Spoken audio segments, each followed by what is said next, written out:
The competition in North America is becoming heavily dominated by the veterans who are flourishing on the MVP list over and over again. This week, we have the same names as last time, shuffled around in different ranks. Without further ado, let's take a look at who beat whom in the race to the number 1 spot this week.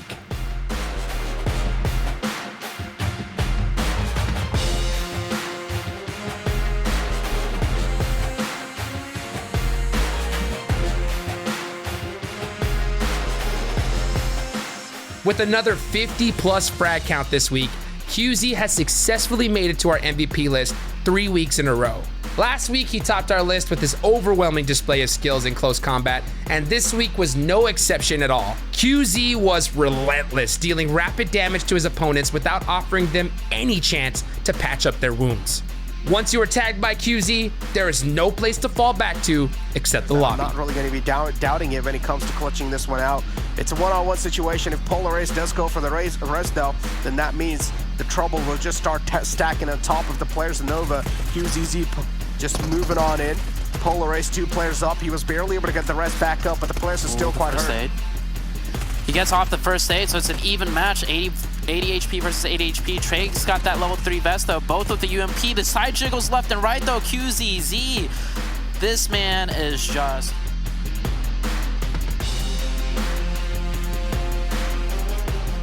Coming in at number 4, Killswitch had some serious contributions to Team Xset's impressive run this week. What's interesting about his playstyle was although he ended up with such high frag points, the risks he took during fights were thoroughly calculated.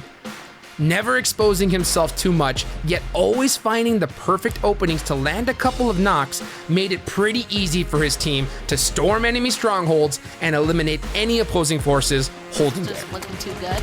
There you go, finally being able to toss up that Molotov, but Killswitch being able to make that wide rotation around. I mean, they're able to start the first knock. They should be able to be the aggressors once again, except Cyanide. He's going to be able to kind of hold him off on the roof right now. No way! Oh my God, what is happening? Getting a second one. Iconic is our last one alive.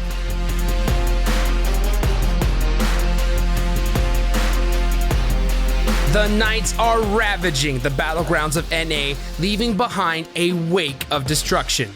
Combining their gun power with tactical mastery, the Knights are looking too perfect to take them down in any given situation. And when you have powerful 200 IQ assaulters like Xenox playing in a split style, even unexpected backstabs can be turned into free frag points for your team.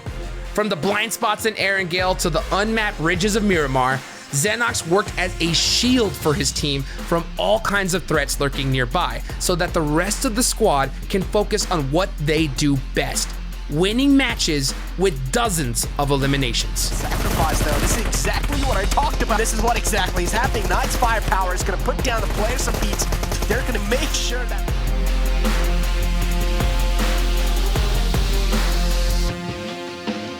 Much like their name, Boring Protocol's journey at the start was pretty boring to watch. Yet Spake, their star performer, continues performing miracles.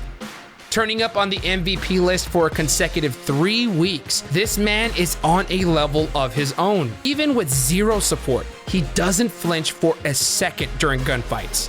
His ability to use smokescreen as cover makes it incredibly tough for his opponents to track down his movements. So tough that even vehicles stacked with enemies are not enough to take out this one-man wrecking crew. Out to Spake is actually able to take out 2, might just take out 3 too. The third player's taking a lot of damage from the Wall of Death, and he will be taken out as well. Spake just takes out 3 players all by himself. What an animal! And now he's also going to get started loot up, and now this brings HQ way off.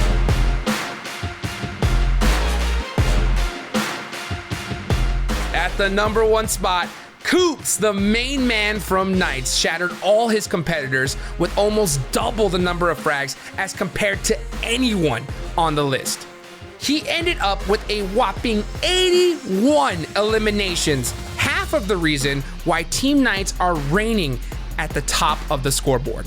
Coops this week excelled in every aspect of aggressive gameplay there is. Whether it was clutching up the close range with the UMP, winning 1v1s at mid-range with some ADS sprays, or cracking helmets from long range with a sniper, he executed it all to perfection. It's Acer. That's coming up because Carnage. Oh, actually, he should have gone to the Carnage side, but he's going to give up his back. Oh, he whiffed.